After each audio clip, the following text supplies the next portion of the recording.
Hi my lovely one viewer, স্নান টান করে চলে এসেছি কিচেনে। এটা দুপুরে, বুধবার দুপুরের ব্লগ, মানে একটু আপলোড করতে দেরি হলো, শরীরটা ঠিক ছিল না। এই দেখো চিকেন তোমাদের দেখালাম, একটা একটা বান্ধবী রান্না করে পাঠিয়েছে, সুস্মিতা ওর নাম। আমি ডাল আর ভাত করেছিলাম, আমি জানতাম না যে ও পাঠাবে।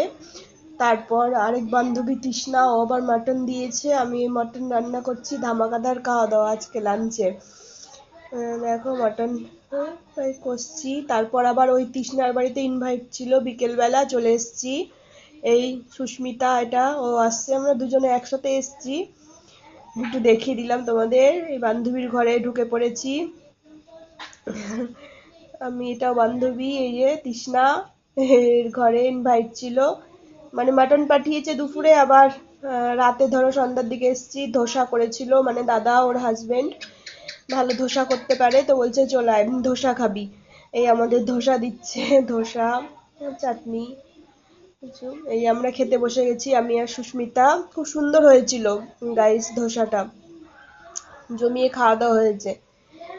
শুধু ধোসার জন্য বলেছে, তারপর কি ও ছাড়ে, রাতে ডিনারটা করিয়ে তারপর এই যে আমার হাজবেন্ডও চলে এসছে, ওর ডিউটি ছিল, একটু লেটে এসছে, আমরা আগে চলে গিয়েছিলাম।